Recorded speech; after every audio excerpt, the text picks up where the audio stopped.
Lockdown में जब एक फेमस एक्टर ने अपने आप को खत्म किया, आप जानते हो उसके नेक्स्ट डे मैं एक बंदे से मिला जो उसकी मौत से इतना इंस्पायर्ड हुआ था कि वो भी अपने आप को मारने गया था कि कितना अच्छा रास्ता है तकलीफ से बाहर आने का, अपने आप को टांग दो। आप जानते हो इंसान हर चीज जो भी अपने लाइफ में फेस करता है वो कहां फेस करता है? एक्चुअली माइंड में करता है। आपने कभी कभी देखा होगा हमारी रियल सफरिंग हम जहां सहन करते हैं वो हमारा माइंड है। ऐसे ऐसे थॉट्स आते हैं हमारे पास, ऐसे ऐसे ख्याल, शैतान इतने फोर्स के साथ। इसीलिए इफिसियों में लिखा गया है कि परमेश्वर के सारे हथियार बांध लो ताकि तुम उसके दुष्ट के जलते हुए तीरों का सामना कर सको, तुम उन्हें बुझा सको। आप जानते हैं अगर आप शैतान को मारना नहीं सीखेंगे तो शैतान आपको मार देगा। कई सारे मैंने गीत सुने हैं जिसमें कहते हैं शैतान हारा हुआ मेरे पैरों के नीचे भागा भागा। बहुत सारी बातें आजकल मैंने देखा है शैतान पर मैंने देखा है अच्छे अच्छे लोग उससे लड़ नहीं पाते। गीत गाते हैं भागा भागा भागा भागा भागा भागा, और कभी कभी मैं देखता हूं ये भागते। मैं प्रैक्टिकल हूं बहुत, मुझे थ्योरी मुझे समझ में नहीं आती। मैं प्रैक्टिकल बात करता हूं कि अपने आप से पूछिए एक चीज कि इन दिनों में आप भी किसी विषय को लेकर अपने माइंड में सफर तो नहीं कर रहे? और अगर आप अपने माइंड में कुछ चीजों को लेकर सफर कर रहे हैं, आप चाहते हो माइंड में सफर करने का मतलब क्या है? आइए मैं चाहता हूं आप ध्यान दें। माइंड में सफर करने का मतलब होता है कि आपके दिमाग में जो ख्याल शैतान डाल रहा है आप उस पर बिलीव करके चल रहे हैं, आप उस पर बिलीव करके चल रहे हैं, इसलिए आप सफर करते हैं। अरे आउटसाइड प्रॉब्लम्स, मुझे एक बात बताइए, कौन सी प्रॉब्लम आज तक रुकी है? बताइए एक प्रॉब्लम बताओ जो आप कहो कि यस ये सालों से जो आई सब गई, लेकिन कहां पर सफर किया हमने? In our thoughts, in our thinking. तो ब्रदर अब क्या करें? सुनिए, अब जो मैं आपको सिखा रहा हूं वो आपको फ्यूचर के लिए बहुत मैच्योर कर सकता है। कितने लोग ये बिलीव करते हैं कि हम जब तक जिंदा हैं तकलीफें आती रहेंगी? ये हम नेगेटिव नहीं बोल रहे हैं, ये सत्य है, ये सच्चाई है। जब तक आप जिंदा हो आपके और मेरी लाइफ में कुछ प्रॉब्लम्स आएंगी। तो मैं आपको आज थोड़ा प्रिपेयर करना चाहता हूं, थोड़ा समझाना चाहता हूं how to face in your thought life. जब ये चीजें आपके जीवन में आएंगी आगे चल के, मैंने ऐसे बहुत सारे लोगों को देखा है चर्च के अंदर इनकरेज करने का वचन चल रहा है तो भी वो डिस्करेज ही बैठे हुए। देखें आपने, दिखाऊं? चर्च के अंदर वचन चल रहा है इनकरेज करने का, लेकिन ये डिस्करेज होके बैठे हुए। मीटिंग के बाद आप इनसे मिलेंगे, प्रार्थना कीजिए, क्या हुआ? मैं बहुत तकलीफ में हूं। मैं तो बोलूंगा आपको देख के मुझे भी बड़ी तकलीफ हो रही है। आप यहां पर भी इनकरेज नहीं होके गए तो आप कहां इनकरेज होंगे? मुझे बताइए। ठीक है, मुझे शांत कलीसिया इतनी पसंद नहीं है। मैं सिर्फ एक ही जगह पे आपसे उम्मीद करता हूं आप शांत रहो, जब कोई मर जाए तब वहां शांत रहा करो, बाकी हर जगह पे थोड़ा थोड़ा बोला करो। अब ध्यान दीजिए जो मैं कह रहा हूं। निर्गमन 15 अध्याय, कुछ खोलिए मत, सुनिए, बाद में मैं खुलवाऊंगा। निर्गमन 15 अध्याय बाइबल का एक ऐसा अध्याय जो स्टार्ट होता है एक महान स्तुति से। लेकिन आप में से कितने लोगों ने यह बात नोटिस की है कि वो खत्म होता है कुड़कुड़ाने पे? रीड इन योर बाइबल, घर जाके आप पढ़िएगा। एक ऐसा वो अध्याय है जहां पर परमेश्वर की बड़ी स्तुति की गई थी, बड़ी महान तरीके से। लेकिन अगर आप उसका एंड देखोगे ना, तो ऐसा लिखा गया है कि पानी न मिलने पर वे लोग कुड़कुड़ा रहे थे। बाइबल मुकद्दस ऐसा बताती है कि इज़राइल के लोग मिस्र में एक बादशाह के नीचे गुलाम थे।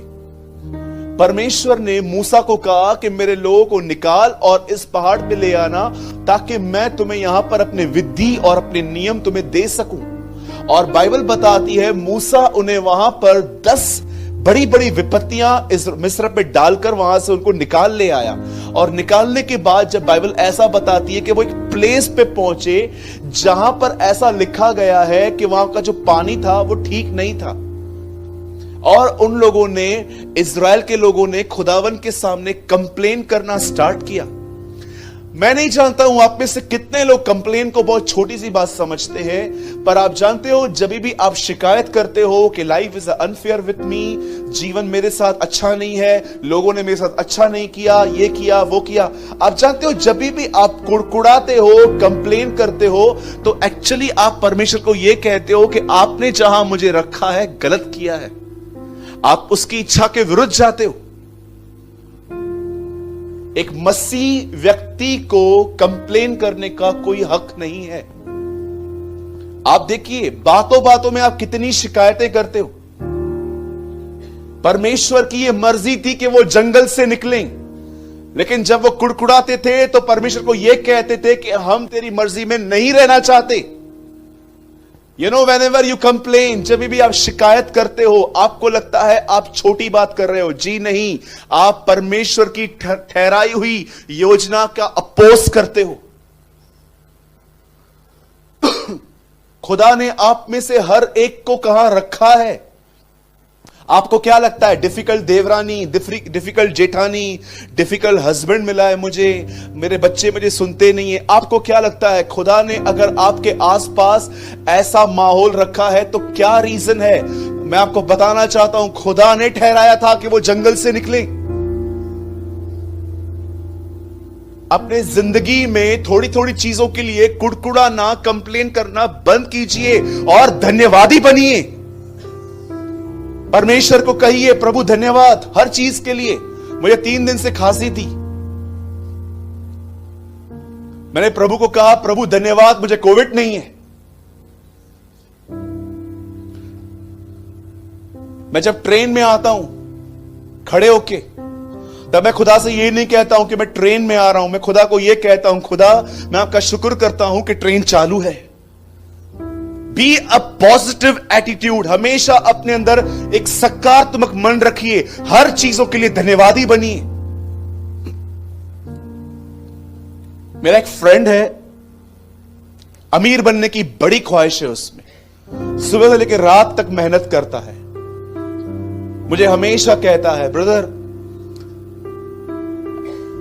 यूके में रहता है वो, हमेशा मुझे कॉल करके बोलता है ब्रदर मुझे बहुत आगे जाना है। मैं उसको हमेशा एक बात कहता हूं, राजेश करोड़ों लोग हैं जो यूके में रहना चाहते हैं लेकिन नहीं रह पाते। आप जानते हो मैं हमेशा कहता हूं, मैं आज फिर से कहूंगा, धन्यवादी बने रहने में बहुत मजा है। एक ऐसा व्यक्ति जो धन्यवादी हो, पॉल कहता है तुम्हारे बीच में हमेशा धन्यवाद सुना जाए। मैं हमेशा कहता हूं जो जिंदगी आप जी रहे हो, करोड़ों लोग वो जिंदगी जीना चाहते हैं पर बेचारे नहीं जी पाते हैं। मैं उस दिन एक वीडियो देख रहा था देहरादून का, रोटियां धोके खा रहा था एक आदमी। रोटियां होती है ना नीचे पड़ी हुई थी, तब इसने क्या किया, रोटियां ली नल के नीचे, बहुत वायरल हुआ है वो वीडियो, बुड्ढा काका एकदम पतला सा, रोटियां पानी के नीचे धो रहा था और उसको रोल बना के खा रहा था। आपने ऐसे दिन देखे? मैंने नहीं देखे। गरम रोटी मिलती है हमें, अचार भी मिलती है साथ में।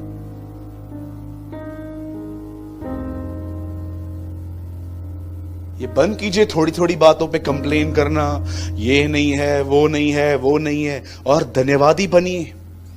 द बाइबल सेज, ये एक ऐसा चैप्टर था बाइबल का जब उन्हें पानी नहीं मिला, और जब मिला तो वो पानी ठीक नहीं था।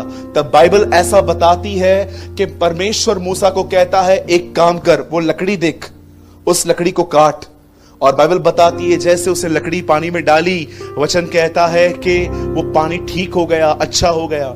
जब मैं इन वचनों को पढ़ रहा था, मैंने प्रभु से कहा, प्रभु अक्सर लोग पेड़ घर के आसपास लगाते हैं, जंगल में पेड़ लगाने कौन जाएगा, यहां पर ये पेड़ किसने लगाया था? I was amazed। ये पेड़ यहां पर लगाया किसने जिससे पानी ठीक हो जाता है? जब मैं इस वचनों को पढ़ रहा था तब परमेश्वर ने एक चीज मुझे समझाई, सूरज तुझे इसलिए कुड़कुड़ाना नहीं चाहिए, कंप्लेन नहीं करनी चाहिए, ये याद करके कि इससे पहले कि तेरे लिए तकलीफ आए, उससे पहले मैंने वहां पर तेरा सॉल्यूशन रखा है। आप जानते हैं इस चीज को, जो भी लोग माइंड में सफर करते रहते हैं, सोचते रहते हैं भविष्य के लिए वगैरह, मैं आपको कहना चाहता हूं, जब मैं इस चैप्टर को पढ़ रहा था, एक चीज मैंने वहां पर सीख ली कि इससे पहले कि मेरे ऊपर समस्या आए, उससे पहले परमेश्वर मेरे लिए समाधान लेकर आएगा। इस चीज ने मेरे माइंड को रिन्यू कर दिया। मैं आप में से हर एक को कहना चाहता हूं, जीवन के अंदर सबसे ज्यादा एक ही चीज पे मेहनत कीजिए, और वो है प्रतिदिन वचन के द्वारा आपका मन नया होना चाहिए।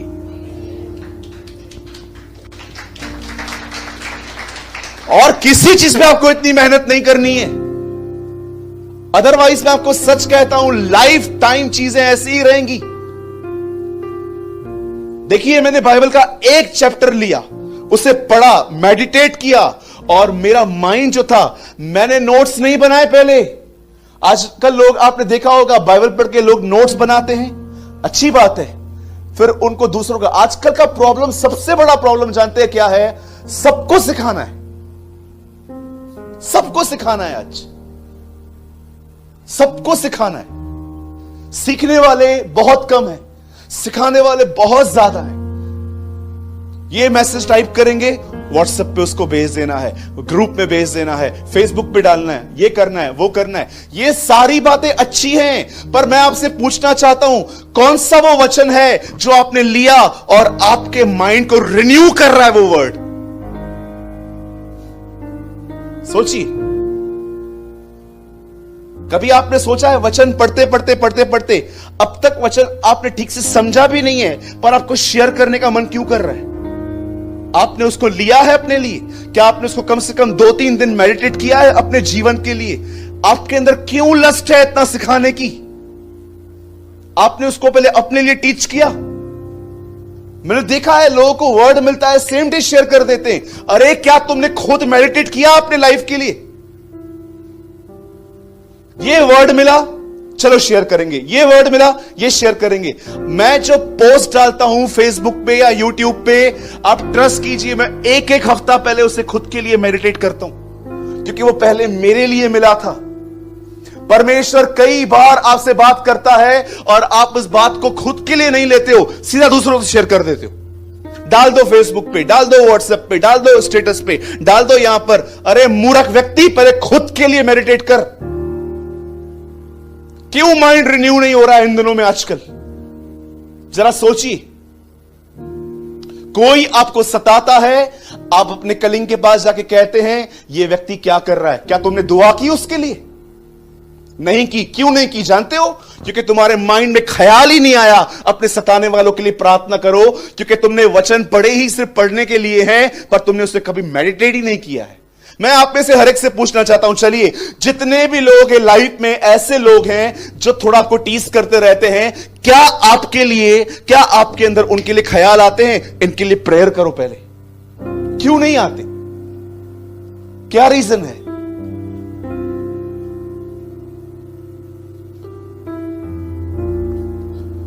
अगर आपने ये जो सेशन में ले रहा हूं छोटा सा, अगर आपने अपने मन को नया करने के लिए मेहनत नहीं की, मैं आपको सच कहता हूं, ये मेरा नेगेटिव कन्फेस नहीं है, मैं आपको सच कह रहा हूं, आपकी पूरी लाइफ ऐसे ही टेंशन्स में निकल जाएगी और आपको पता तक नहीं चलेगा। माइंड वर्ड ऑफ गॉड, खुदा का कलाम हमें इसलिए नहीं मिला है कि सिर्फ हम उसका प्रचार करें, व्हाट्सएप और फेसबुक पे सबके साथ शेयर करते रहें। ये वचन इसीलिए मिला है ताकि खुदा और आपकी सोच एक हो, ताकि उसकी और आपकी सोच एक हो। अरे मोबाइल कैरी करते हो, पर्स कैरी करते हो, बेल्ट कैरी करते हो, अच्छे कपड़े कैरी करते हो, गॉगल कैरी करते हो, सब कुछ कैरी कर लेते हो, खुदा का कलाम कैरी करते हो अपने आप में?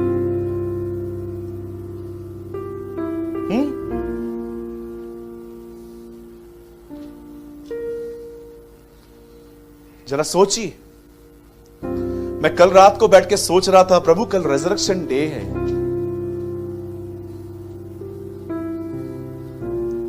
ऐसा लिखा था। मैं पढ़ रहा था जब पुनरुत्थान के लिए प्रभु के, मैं वो महान अध्याय पढ़ रहा था जहां पर यीशु मुर्दों में से जी उठा। मैं एक वर्ड पढ़ रहा था कल और मैं इसके बारे में सोच रहा था कि जब यीशु मुर्दों में से जी उठा तो ऐसा लिखा गया है कि पत्थर लुढ़का हुआ पड़ा था। अब एक बात तो तय है कि यीशु मुर्दों में से कैसे जी उठा। पिता अपना सिंहासन छोड़कर उस कब्र में गया और ऐसा लिखा गया है कि खुदावन ने उसे मुर्दों में से जिलाया। मतलब क्या हुआ होगा एक्चुअली देखा जाए तो यीशु वहां पर, उसकी बॉडी पड़ी होगी और खुदा ने वहां पर जाके उसे मुर्दों में से जिलाया। अब मैं आपसे एक सवाल पूछता हूं, यहां पर परमेश्वर तो आत्मा है, उसे अंदर आने के लिए दरवाजा खोलने की, ये पत्थर हटाने की तो नीड है नहीं। और यीशु मुर्दों में से जी उठा। आप जानते हो ना, एक प्लेस में बाइबल में ऐसा लिखा है कि खिड़कियां और दरवाजे बंद थे तो भी वो उनके बीच में खड़ा हो गया था। अब इसका मतलब न परमेश्वर को अंदर जाने के लिए पत्थर लुढ़काने की जरूरत है, न यीशु को बाहर आने के लिए पत्थर लुढ़काने की जरूरत है, क्योंकि यीशु के पास उन दिनों में ऐसी बॉडी थी वो दीवारों में से भी पास हो जाता था। यू नो, होता था ऐसा। तो मैं कह रहा था, खुदा न तुझे अंदर जाने के लिए पत्थर हटाने की जरूरत है, न यीशु को बाहर आने के लिए पत्थर हटाने की जरूरत है, तो फिर पत्थर हटाया ही क्यों गया? और मुझे परमेश्वर ने कहा इसलिए ताकि मनुष्य आके देख सके कि वो जी उठा है। बिकॉज ऑफ दिस, ताकि इंसान देख सके आके कि ही इज रेस्ड, वो जिंदा हुआ है। उससे जरूरत नहीं है, लेकिन हमें तो देखना था कि वहां कौन है कौन नहीं है। और वो मुर्दों में से, आपको मैं सच कहता हूं, आपके लिए बहुत, आपकी लाइफ बदल जाएगी, आपका नया जन्म हो जाएगा जब आप वचन को सिर्फ पढ़ेंगे नहीं पर उसे अपने माइंड में रिन्यू करेंगे एवरी डे, उसे अपने आप में लेंगे। जरा सोचिए, एक मां 9 महीने अपने अंदर एक बच्चा रखती है, अंदर बैठा रहता है। आपने कभी देखा है डिस्कवरी में बच्चा कैसे बैठा रहता है? ऐसे बैठा रहता है, ऐसे अंदर। ऐसे हमारे तरह टांगे फैलाने का भी इसके अंदर नहीं रहता है। हम लोग कैसे टांगे फैला के बैठते हैं ऐसे आराम से, वो वैसे भी नहीं बैठ पाता, ऐसे बैठा रहता है। मैं कभी कभी सोचता हूं जब वो बैठा रहता होगा तो सारा दिन क्या सोचता होगा अंदर ही। कभी कभी दही गिरती होगी, कभी दाल गिरती होगी, कभी चॉकलेट गिरता होगा ऊपर से, क्योंकि मां जो खाती है सब ऊपर गिरता होगा उसके ऊपर, बेचारे के ऊपर। कभी दही, कभी चावल, कभी ये, कभी कभी बोलता होगा मां पिज्जा भी फेंकना। सोचिए अंदर क्या दिखता होगा उसको। 2 चीजें, पानी और अंधकार, और कुछ नहीं दिखता होगा उसको। लेकिन जिस दिन जब वो मां के पेट से बाहर आया होगा, आपको पता है वो दुनिया उसे फिर कभी नहीं दिखाई होगी।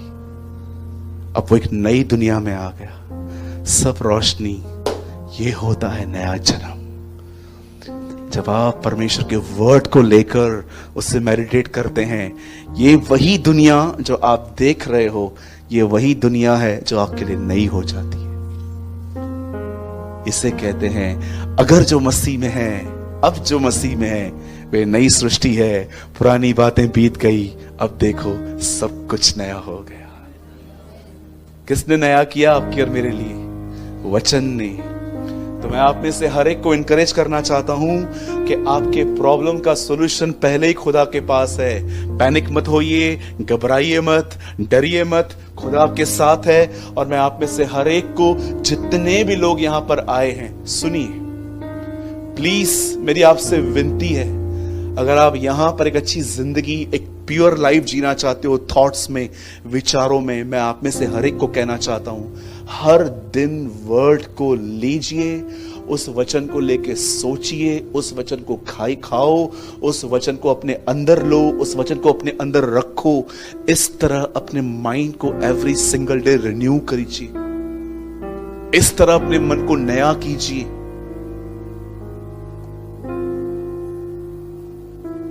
मैं जहां पर अपने ऑफिस में बैठता हूं, वहां पर एक वचन लिखा हुआ है। मैं हर दिन जब मैं मॉर्निंग में आता हूं तो मैं अपने टेबल पे वो वर्ड को पढ़ता हूं। उसमें लिखा है, प्रति बोर परमेश्वर का अनुग्रह नया होता है। और मैं जब भी मॉर्निंग में अपने टेबल पे आता हूं, पहले मैं वो वर्ड पढ़ता हूं, यस आज भोर है, और मैं बिलीव करता हूं कि आज खुदावन मुझ पर एक नया फजल लेकर आएंगे। I start my day like this. एक चीज कर सकते हैं, आज घर जाएंगे ना, एक चिट बनाओ। चिट समझते हो? वो वाला चिट नहीं, कॉपी वाला नहीं, क्योंकि हमारे थोड़े माइंड अभी थोड़े ओल्ड है ना। वो वाला चिट नहीं है, एक चिट बनाओ। कौन सा वचन है जो आपको बहुत टच करता है, वो उस वर्ड को लिखो, और जहां कहीं आप सोते हो वहां सेलो टेप से चिपका दो। और जिस दिन आपको लगे ना अब ये वचन दीवार पे नहीं दिल पे लिखा गया है, वहां से उतार दो। आज के दिन करके देखो, ठीक है? करेंगे ब्रदर, हम कर तो देंगे लेकिन हमको मम्मी मारेगी। क्यों? दीवार पे लिखने नहीं देती है वो हमें। मम्मी को मनाओ,